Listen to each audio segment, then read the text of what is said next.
Je ne sais pas du tout comment ce concept va rendre en vidéo, j'espère que ça va vous plaire.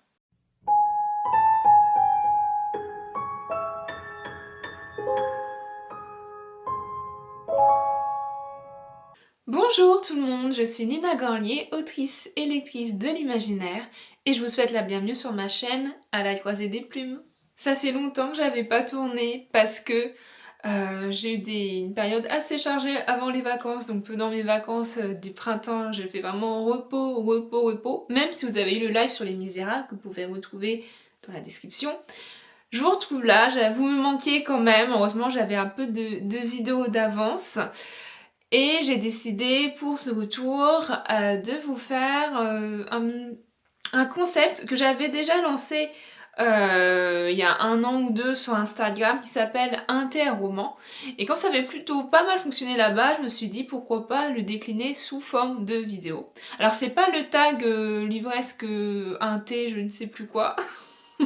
Peut-être que je le ferai un jour, mais c'est un peu le même principe. En fait, je vais décliner les différents thés de ma bibliothèque à thé avec les livres de ma vraie bibliothèque pour essayer d'assortir voilà, des goûts et des odeurs avec des lectures. C'est quelque chose que j'avais hâte de faire et c'est l'occasion de vous faire une vidéo recommandation lecture. Alors au début, je m'étais dit, parce que j'ai de quoi faire, j'ai tellement de thé, j'ai de quoi faire 5 épisodes au moins. Je m'étais dit, je fais, je sais pas, un épisode l'été noir, un épisode l'été vert, etc., etc. Et non, je me suis dit plutôt mélanger un peu mes différents types de thé pour vous proposer des lectures plutôt en accord avec la saison, en gros. Donc là, on partira plus sur des thés, des lectures printanières, voilà. Ce qui va très bien avec mon petit décor que je complète au fur et à mesure. Vous verrez, vous voyez peut-être qu'il y a de plus en plus de petits lapins qui rejoignent le décor, de petits papillons. Là, je sais pas si vous le voyez, oui vous le voyez, il y a Miffy que j'ai acheté en Allemagne, alors que c'est néerlandais, et j'ai un petit prince qui s'est rajouté. Voilà, j'adore mon décor printanier, peut-être encore plus que mon décor automnal, je ne sais pas. Bref, sur ce, je crois que j'ai tout dit. Je me lance tout de suite dans les différentes lectures et vous allez très vite comprendre le concept de cette vidéo en fait. Et je vais commencer avec, alors que je retrouve dans mon bazar, un thé qui s'appelle le thé de Cassandre. C'est la marque Page de thé. Je ne sais pas du tout si elle existe encore cette marque-là. C'était le concept, c'était comme son nom l'indique, c'est d'associer justement des thés, des parfums avec des références littéraires. Et là, c'est une référence à Cassandre, donc dans le poème de Ronsard. Puisque voilà, mignonne, allons voir si la rose, nanana, etc. Et donc ce thé, c'est un thé blanc avec un mélange de thé vert aussi, des pétales de rose, bien sûr, puisque mignonne, allons voir si la rose, de la vanille, du raisin. Et c'est un thé... Alors, est-ce que je vous décrirai pas les odeurs au fur et à mesure avant de vous présenter le livre? C'est un thé qui a une odeur, on sent la pointe de rose, mais il y a une odeur aussi beaucoup plus riche, beaucoup plus forte, et je pense que c'est le mélange entre la vanille bonbon et le raisin. Et moi, ce côté-là, un peu délicatesse de la rose, un peu, ça me fait penser à du romantisme, puisque c'est associé au poème de Ronsard, et ce côté beaucoup plus chaud, presque épicé, ça me fait penser à cet ouvrage, voilà, qui s'appelle Les fleurs les plus dangereuses n'ont pas d'épines de Lydie Tabarin, qui est sorti il y a quelques années déjà chez Hachette. Et je suis assortie avec le roman, j'adore, j'ai même pas fait exprès. Est-ce que ça sera la miniature? Je sais pas. Moi, c'est un roman que j'avais très hâte de lire parce que je suivais Lydie sur les réseaux sociaux depuis des années. Donc j'avais suivi tout le processus d'écriture de ce roman et j'étais tellement heureuse de voir qu'il avait trouvé sa maison d'édition.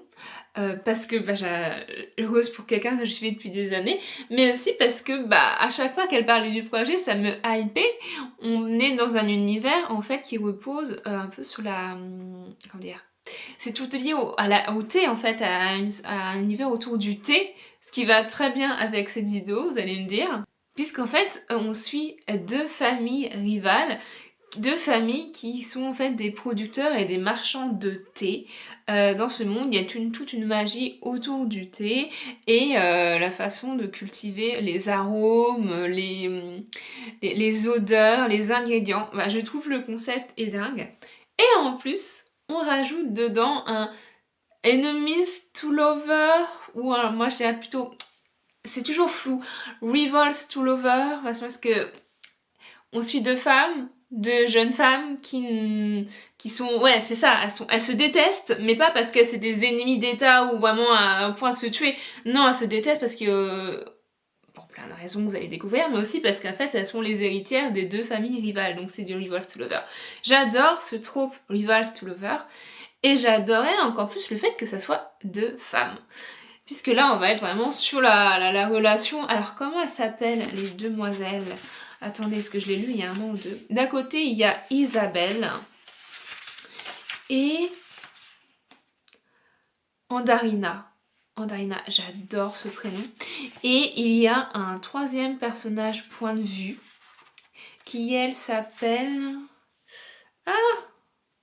Il apparaît plus tard. Feng. Qui elle est un personnage non binaire que j'ai trouvé très très intéressant parce qu'elle a ce rôle un peu... Et elle va endosser les deux genres de différents personnages en fonction des circonstances. Du coup, elle a un peu ce côté vraiment double, vraiment, de pouvoir changer d'identité et donc de pouvoir espionner, voilà, ce genre de personnage vraiment à plusieurs facettes que j'aime beaucoup, dont le chemin va croiser celui des deux jeunes femmes. Alors bien sûr, elles vont être obligées de collaborer malgré elles, puisque c'est à la cour de la reine, il va y avoir en fait un meurtre, un assassinat, quelqu'un va être empoisonné dans un thé empoisonné. Alors bien sûr, on va demander à ces deux familles, puisque c'est les deux plus grandes familles marchandes de thé de la ville ou du royaume peut-être, d'enquêter sur cet assassinat, aussi pour en fait s'innocenter, et elles vont être obligées toutes les deux de collaborer. Je vous en dis pas plus, outre le fait que j'étais tellement contente de découvrir la plume de Lydie qui est efficace, ces personnages, ces trois personnages principaux au caractère bien défini, bien tranché, dont la dynamique est hyper intéressante, et puis bien sûr cet univers. J'ai hâte de suivre ce que Lydie va faire d'autre. Je sais qu'elle a signé son second roman, Briseuse de marbre, qui est une écriture mythologique de Méduse, je crois.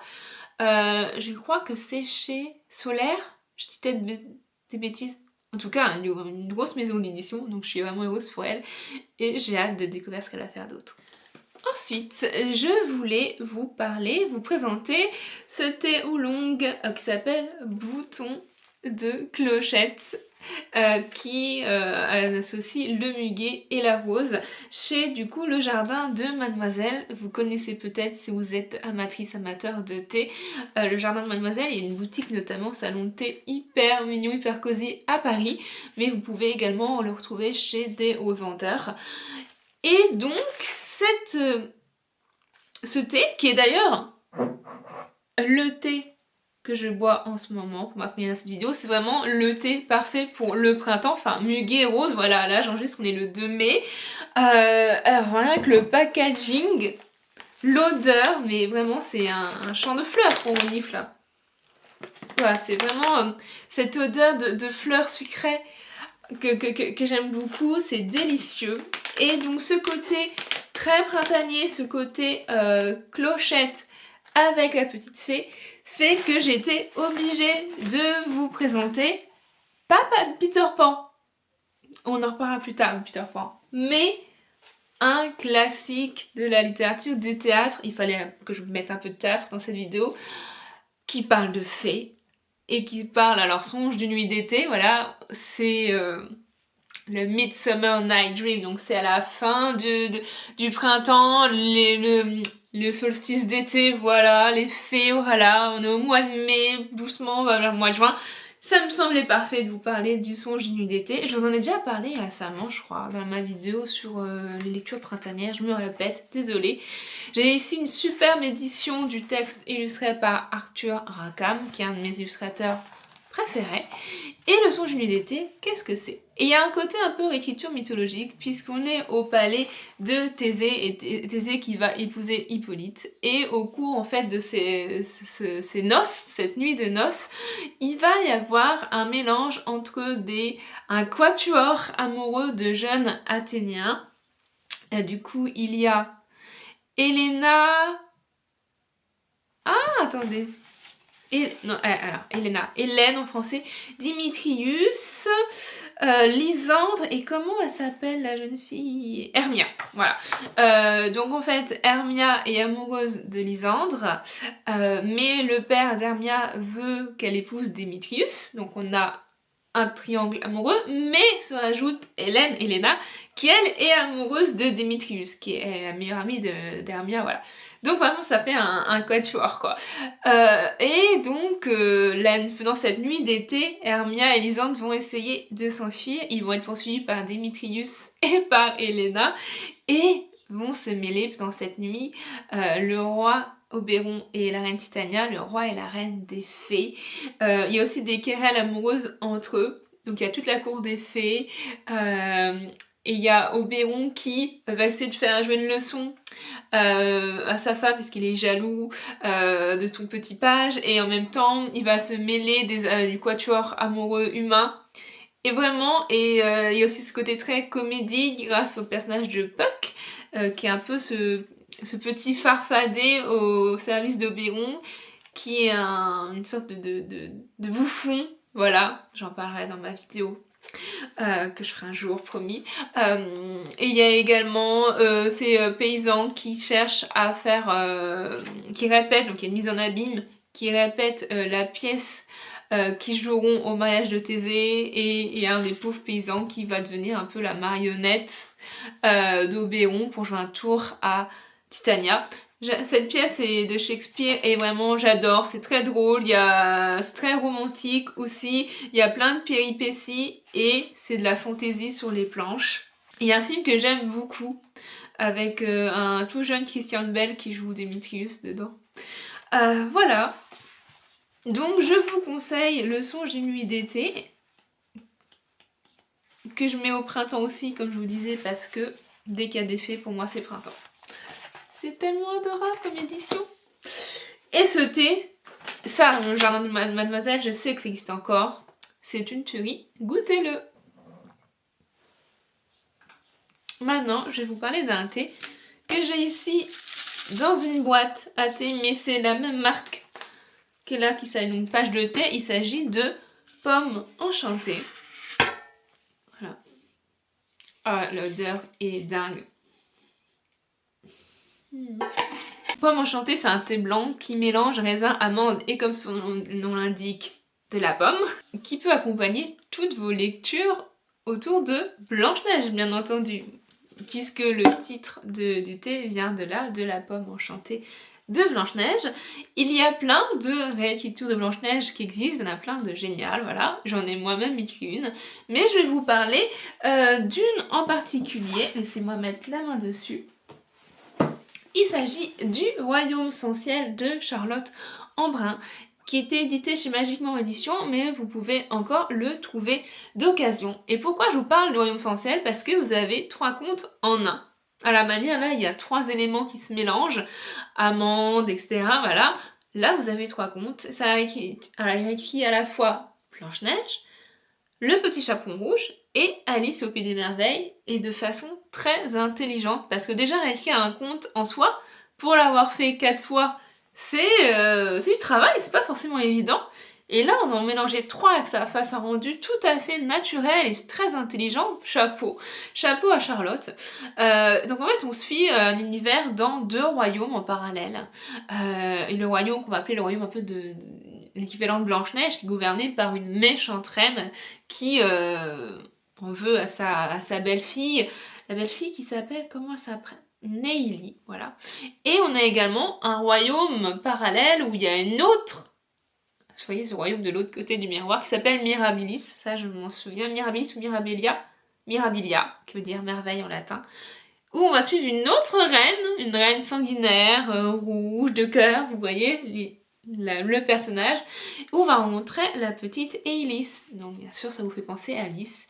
Et au milieu de tout ça, il y a également Shané, qui est l'équivalent d'un chaperon rouge.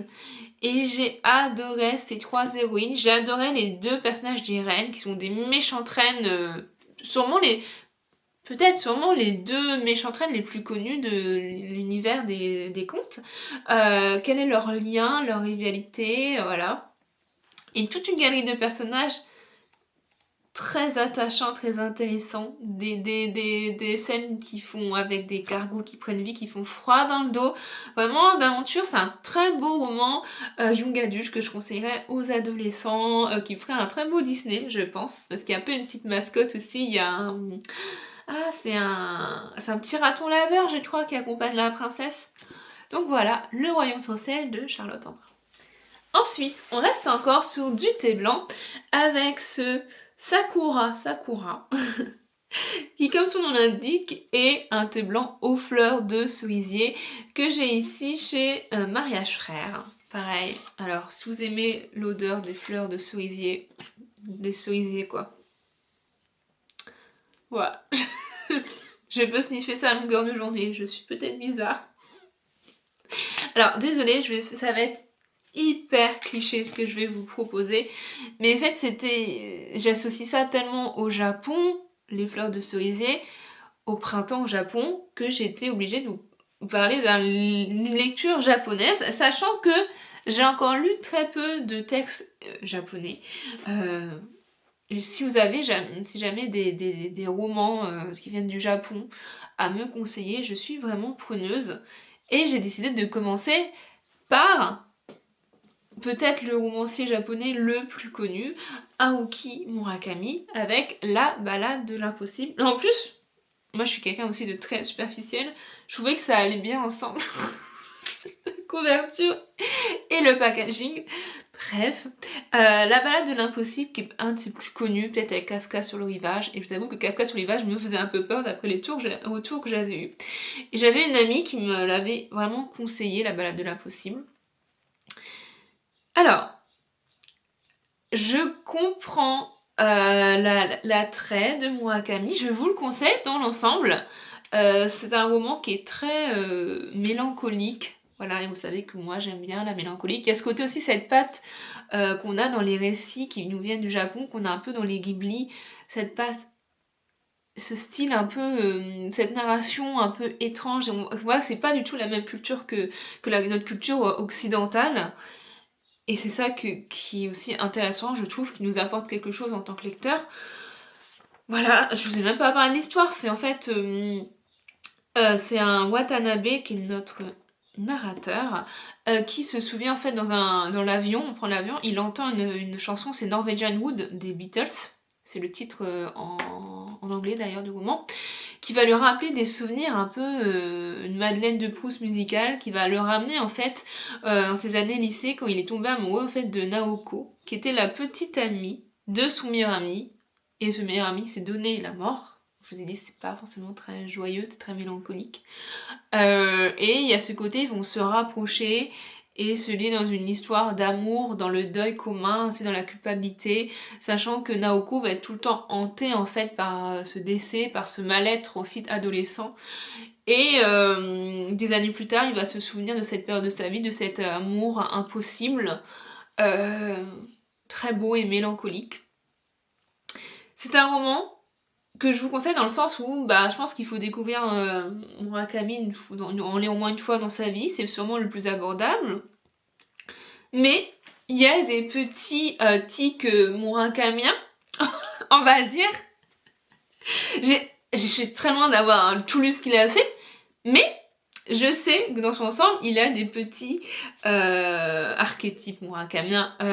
Les personnages féminins sont très idéalisés. Vous savez le côté, j'avais fait une vidéo Hunting the Narrative il y a quelques mois où je disais qu'à la fin, souvent ces personnages qui hantent la narration sont souvent des femmes, et souvent des femmes qui vues à travers le personnage masculin, qui les aime, qui les idéalise, donc en fait elles sont incarnées qu'à travers le garçon qu'il aime, et qui aime une idée, une projection de cette demoiselle. Voilà, et puis il y a aussi ce côté, voilà, j'ai pas compris, il y a toute une scène, tout un passage, moi qui m'a totalement sorti de l'histoire, parce qu'on rencontre un personnage dans une sorte de cure dans la montagne, qui m'a aussi rappelé la montagne magique, etc. Bref. Il rencontre un personnage féminin, une femme beaucoup plus âgée, et il parle, c'est d'amitié, et elle raconte un passage de sa vie, mais what the fuck? Mais j'ai même trigger warning, elle raconte au calme que quand elle a été professeure de musique d'une adolescente, elle a eu une relation avec cette adolescente. Et moi, ça m'a sorti complètement de l'histoire. Je dis, alors je crois que dans l'adaptation de... Ah, comment il s'appelle? C'est un réalisateur vietnamien, je crois. Il y a un film qui a été adapté, qui adapte le roman qui est sorti il y a quelques années, je vais vous mettre les infos là. Je crois qu'ils ont de mémoire, ils ont complètement zappé ce passage que je comprends, parce que je dis what the fuck? Et puis ça change rien au reste de l'histoire. Et là j'étais, ah mais au calme, tu nous racontes qu'en fait que t'es une pédocriminelle en fait. Et elles sont en mode, en fait, c'est cette adolescente qui m'a chauffée quoi. Alors le fait que ça soit deux filles, ça enlève rien là, au problème, hein. Bref. Est-ce que vous avez lu Murakami? Est-ce que vous avez lu La balade de l'impossible? J'ai spoilé complètement, mais je trouve que ce coup-là, on peut spoiler parce que c'est bizarre, quoi. C'est problématique. Qu'est-ce que vous en avez pensé? J'ai pas compris, moi, où il voulait avec son délire de mec, là. Voilà. Voilà, on sent vraiment, pour le coup, il y a vraiment du male gaze. Voilà. Dans la façon dont sont écrits les personnages féminins. Et même dans ce personnage féminin, dans la façon dont elle écrit cette relation avec cette jeune fille, ça fait très... on dirait un homme qui parle dans la bouche d'une femme, ce qui est le cas, vu que l'auteur est un mec. Voilà. Lecture suivante. Alors, je sors mon autre boîte. Avec un thé. Alors, je ne sais plus la marque puisque j'ai vidé le sachet, mais c'est un thé que vous pouvez trouver facilement, je pense, dans les thés en vrac, dans les différentes marques. Puisqu'en fait, c'est du thé vert à l'amande grillée. Et... l'odeur est dingue. Si vous aimez bien tout ce qui vous rappelle un peu cette amande, la pâte d'amande, la frangipane, etc., je pense que vous serez fan comme moi des thés verts avec de l'amande. Il y a des copeaux d'amande. Je sais pas si vous voyez bien. Et pour cela, je voudrais vous recommander une lecture qui rappelle à la fois la nature et le côté en fait gourmand, croustillant de l'amande avec une petite amertume qu'on peut retrouver dans le thé.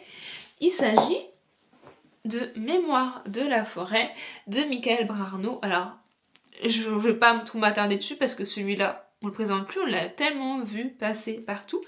C'est plutôt de la jeunesse, c'est chez l'école des loisirs, un best-seller de l'école des loisirs. Et moi j'ai beaucoup apprécié ce tome 1, j'ai pas encore vu la suite. J'ai beaucoup apprécié ce tome 1 puisqu'on est dans un côté très cosy. J'aurais pu le mettre dans Ghibli ça. Nina, mais pourquoi tu l'as pas mis dans ta vidéo sur les livres qui seraient Ghibli? Bref, c'est un roman très doux et mélancolique sur l'amitié, sur l'amour, les différentes formes d'amour et sur la mémoire, puisqu'on suit en fait Archibald, ce renard qui est libraire dans la forêt, et un jour il va recevoir la visite de Monsieur Taupe, comment il s'appelle? Ferdinand, qui est à la recherche en fait d'un manuscrit qu'il a déposé il y a quelques années, ses mémoires, et il veut le retrouver parce qu'il est en train de perdre la mémoire, il a la maladie de l'oubli-tout. C'est un roman qui a une magnifique plume, très douce, très cosy, assez travaillé tout en étant accessible parce que c'est de la jeunesse, je trouve que c'est l'idéal, qui nous berce. Michael, il a vraiment un talent pour ça, qui est illustré par Sanoé, donc des illustrations magnifiques, et qui... une magnifique ode à l'amitié, à l'entraide, au souvenir, à cette nostalgie, cette mélancolie. Et moi, ayant en fait le fait que ma grand-mère soit atteinte d'Alzheimer depuis bientôt 4 ans, Vous imaginez bien que c'est un sujet qui me parle beaucoup, qui m'a beaucoup touchée. Je trouve qu'il en parle de façon imagée et très douce et très respectueuse du sujet. Donc voilà, si jamais vous n'avez pas encore découvert Mémoire de la forêt, je vous incite à le faire. Je crois dans les 14, chacun a une saison, et je crois que celle-là, ça doit être le printemps, je pense. Je sais plus. Voilà. Allez, ma dernière grosse boîte à thé en vrac avec une... C'est pas du tout, ça va pas du tout le contenu avec le contenant, puisqu'il s'agit en fait du thé des pirates. Hop! Oh, l'odeur est dingue. Je vous montre comme ça. Je vous donne, attendez, je vous redonne les ingrédients tout de suite. Ananas, coco et fleurs de sureau avec du thé, c'est un thé vert. Et comme son nom l'indique, ce thé de pirate, sa senteur, ses ingrédients, son goût, son arôme, évoque ce côté vraiment lointain, exotique, plein d'aventures. Donc, j'ai été obligée de vous parler d'un roman avec des pirates. J'ai une recommandation de pirates adultes, et là je vais vous reparler de Peter Pan cette fois. Il s'agit de Tant que vole la poussière de Cameron Valciano, également aux éditions Magic Mirror, mais vous pouvez sûrement le trouver d'occasion, et j'espère que l'autrice pourra le rééditer quelque part, parce que c'est un roman franchement qui a tellement de potentiel, qui a été un best-seller lorsqu'il était chez Magic Mirror, donc je le vois bien ressortir un moment. Alors faut qu'on soit à l'affût. Et Tant que vole la poussière, c'est une écriture plutôt... Non, j'ai plutôt une suite de Peter Pan, puisqu'on suit en fait Wendy qui est devenue adulte, mère. En fait ça s'arrête aussi là où le roman Peter Pan de Barry s'arrête, où Wendy est adulte et a une fille qui s'appelle Jen. Donc c'est encore après, en fait Jen est repartie au pays de nulle part, Neverland, avec Peter, et elle a disparu. Et du coup Wendy, qui est devenue beaucoup plus sombre, puisque sa fille a disparu, et qui a sombré en fait dans une addiction à l'opium, etc., va croiser la route de Hook, Capitaine Crochet, et ensemble ils vont retourner au pays de nulle part, elle pour trouver sa fille, lui pour se venger de Peter Pan.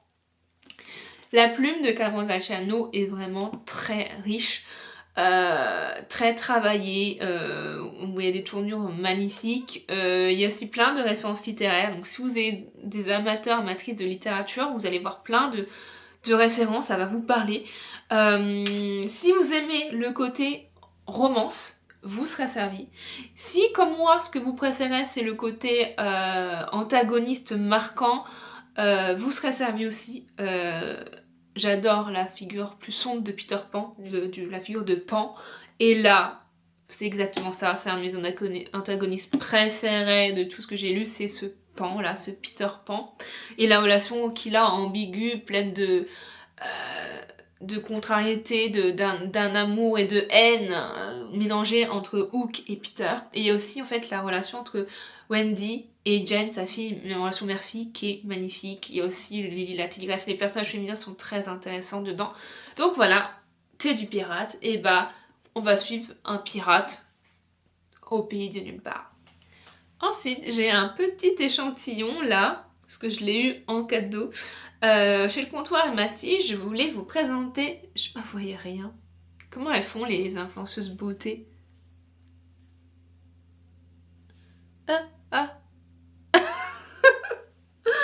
Booktubeuse en carton, se fait pas.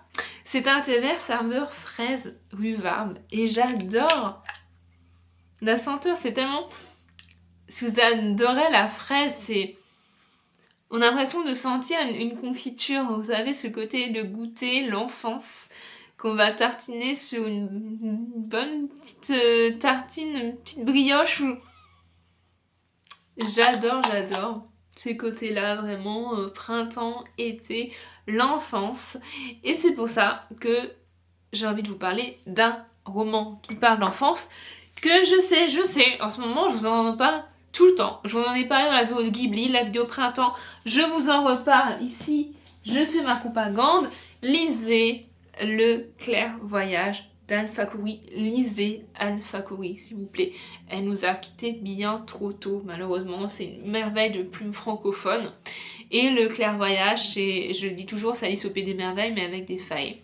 Et les failles, étrange et flippante, et du Shakespeare, puisque lui, là, c'est le fameux petit Puck. Est-ce que je l'en... Hop. C'est le fameux Puck du Songe d'une d'été. Il faut lire Le Clairvoyage pour son univers. C'est écrit en fait.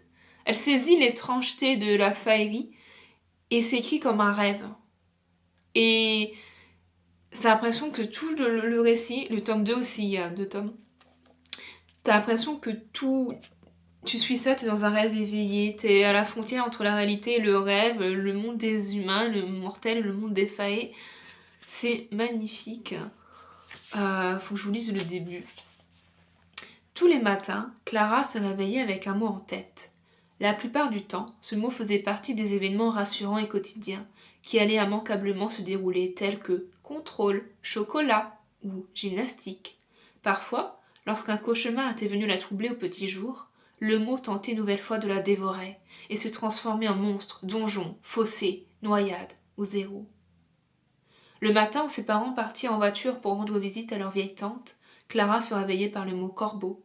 Elle resta un moment assise dans son lit à essayer de se rappeler quel cauchemar avait pu engendrer un corbeau, virevoltant dans son esprit ensommeillé. Il n'y avait pas eu de cauchemar. Il n'y avait même pas eu de rêve qui valut la peine de passer dans le monde réel. Elle fit disparaître promptement le corbeau qui croassait dans son mercredi matin et se leva. Et à la fin du chapitre, on apprend que les parents de Clara meurent dans un accident de voiture. Et à partir de ce moment-là, elle va être recueillie par son oncle. Et son oncle qui a une jeune épouse étrange, qu'elle est tout le temps perdue dans son monde, dans ses rêves, qui a un autre côté un peu enfant fée, qui va fasciner Clara. Et c'est par ce biais où le jour où sa jeune tante va disparaître que Clara va basculer à son tour dans l'autre monde de la faillerie. C'est un super roman sur le deuil, sur l'enfance, qui m'évoque aussi du coup mon roman préféré, le livre des choses perdues. D'ailleurs, j'en profite pour vous demander, j'ai envie de continuer de faire des lectures communes sur la chaîne parce que j'adorais faire le premier live sur Les Misérables, et l'année prochaine, j'aimerais bien vous proposer une lecture commune de mon livre préféré, le livre des choses perdues, et du Clairvoyage d'Anne Fakouri. Et pouvez-vous me dire là en commentaire si jamais ça vous intéresse. Voilà, un côté très sucré de l'enfance, mais un peu ce côté aussi toujours un petit peu amer du thé qui m'évoque la mélancolie. Ensuite, j'aimerais bien vous parler d'un thé que je n'ai pas en ma possession puisque c'est mon thé du travail, donc il est dans mon casier au collège. Il s'agit du thé vert au citron, tout simplement. C'est ma boisson de toujours, thé vert citron. Le mix est parfait. Et pour associer ce côté un peu acide du thé et le fait que ce soit une de mes thés préférés, je vais vous parler de l'un de mes livres préférés qui a une héroïne, un univers, un ton assez peu piquant qui un peu me rappelle le côté un peu le zeste de citron, vous voyez.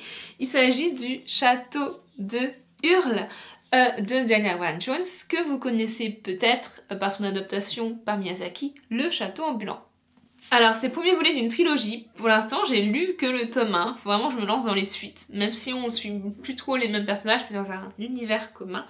Et donc, si vous connaissez pas l'histoire du Château de Hurle, c'est l'histoire en fait de Sophie Chapelier, qui, comme son nom l'indique, travaille dans une fabrique, enfin une chapellerie. Elle est modiste, elle fabrique des chapeaux. Et elle va croiser la route de 2 personnages totalement farfelus. Le fameux Hurle, ce magicien qui vit dans ce château, qui se déplace, le château ambulant. Et la terrible sorcière des steppes, cette dernière va transformer Sophie en une vieille femme. Je vous laisse découvrir pourquoi, comment. Puisque le roman est... le pitch de base est assez semblable au film de Miyazaki, mais il y a plein de différences, vous allez voir, et les deux sont géniaux.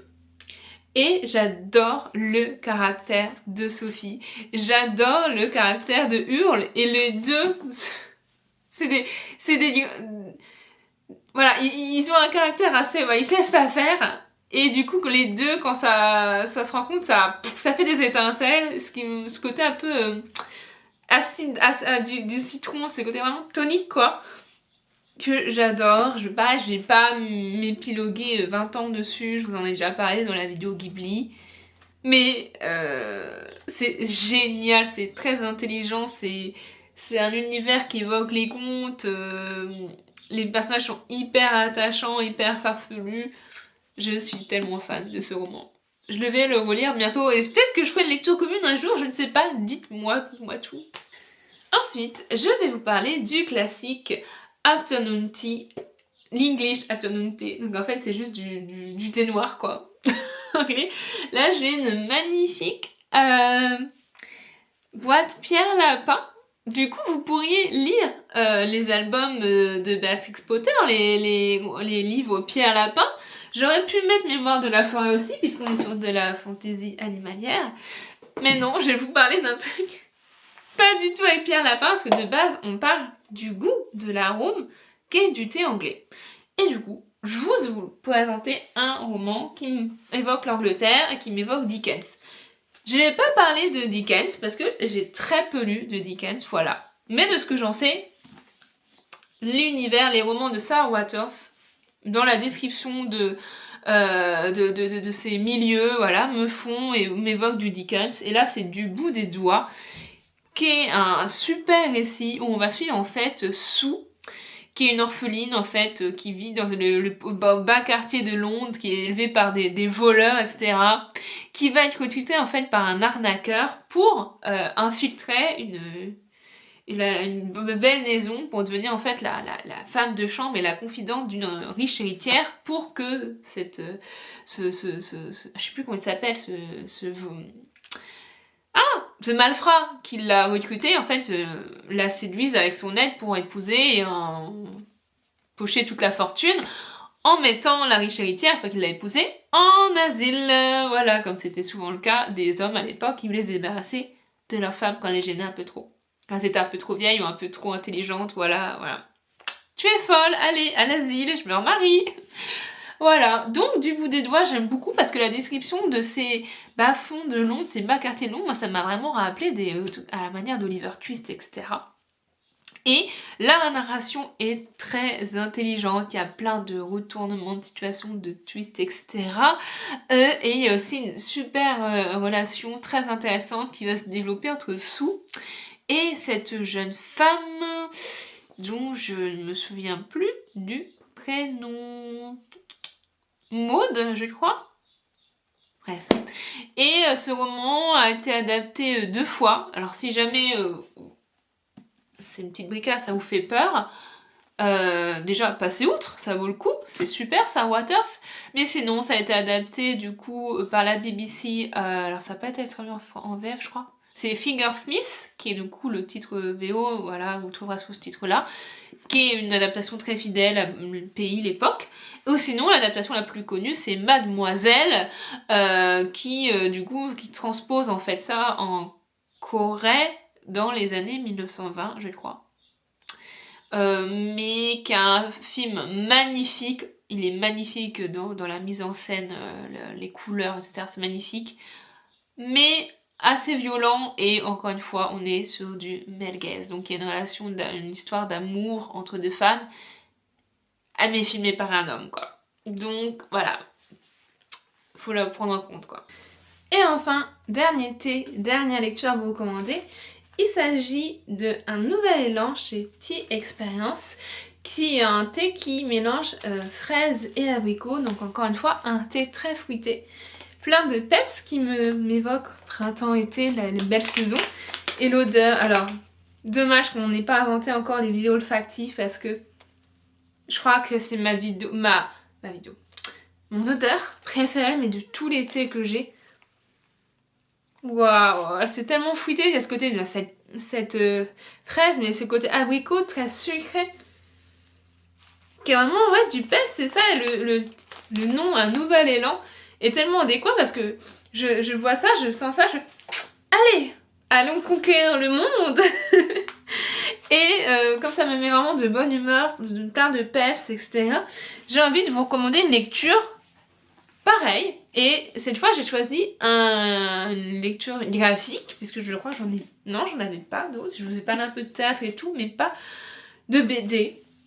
Et je vais vous parler donc du prince et la couturière de Jane Wang. Voilà, vous avez ici, qui est un ouvrage magnifique. Je vais vous montrer. J'aime beaucoup les dessins qui sont très très mignons. Et on va suivre du coup 2 personnages. Voilà, on a le prince Sébastien et sa couturière Frances. Et Sébastien, en fait, il a un secret, outre le fait qu'il soit le prince héritier, qu'il faut qu'il se marie, donc il doit trouver une épouse, voilà, vous connaissez la chanson. Le soir, il a une double vie. Il prend une autre identité, l'identité en fait de Lady Crystalia. Et du coup en fait il va se travestir en femme. Vraiment ce côté en fait, vraiment cet univers du drag où c'est là en tant qu'habillée, en tant que femme, avec de magnifiques atours, de perruques, de magnifiques robes, j'adore ces robes, qui va vraiment s'épanouir en fait, trouver qui il est au fond de lui. Et donc c'est vraiment un récit qui parle de l'identité, de l'acceptation de soi, des passions, etc. Et il va nouer cette relation de confiance avec sa couturière, Francesca, bien entendu, puisque celle qui va confectionner tous ses atours, elle est dans la confidence, une des seules est dans la confidence. J'ai adoré la relation entre ces 2 personnages, c'est très touchant. Cette amitié, cette confiance, cette forme d'amour qui va les lier. Franchement, je vous conseille vraiment le prince et la couturière. C'est un récit qui est très agréable, qui donne du peps. Voilà. Et j'arrive au terme de cette vidéo. Je sais pas du tout ce que ça donne. Voilà, j'ai décliné un concept que j'avais sur Instagram. Est-ce que ça rend bien en vidéo? À vous de me dire. Si jamais le concept vous a plu, et là le soleil arrive, du coup je vais devenir toute blanche. Putain, c'est bon. Bon. J'espère que le concept vous a plu. Si c'est le cas, comme je vous ai dit, j'ai tellement de thé chez moi que j'ai de quoi faire encore 3-4 épisodes, je pense. Et entre temps, je vais en racheter d'autres thés, donc je vais encore avoir de quoi faire. Donc dites-moi, il y aura peut-être d'autres épisodes, des suites, si jamais ça vous intéresse. Concernant les semaines à venir, je vais devoir m'absenter moi du côté en fait pro. Je vais partir en voyage scolaire au cours du mois de mai. Je vais partir plus d'une semaine en Allemagne avec mes élèves. Je vais participer à une week-end d'écriture avec des copines, etc. Puis je vais aussi profiter de me reposer puisque au mois d'avril j'ai explosé, voilà. Donc on va prendre soin de sa santé, j'aimerais bien me concentrer sur l'écriture, etc. Ce qui fait que je vais un petit peu ralentir le rythme, je pense. On partira peut-être plutôt sur une vidéo un dimanche ou 2, moins le temps, voilà, dans les mois de mai, juin, et puis cet été aussi, je pense. Parce que je préfère vraiment miser plutôt sur du qualitatif que du quantitatif, tout simplement. Mais je vous abandonne pas, il y aura donc dans 2 semaines un update lecture. J'ai plein de belles lectures à vous présenter, j'ai hâte.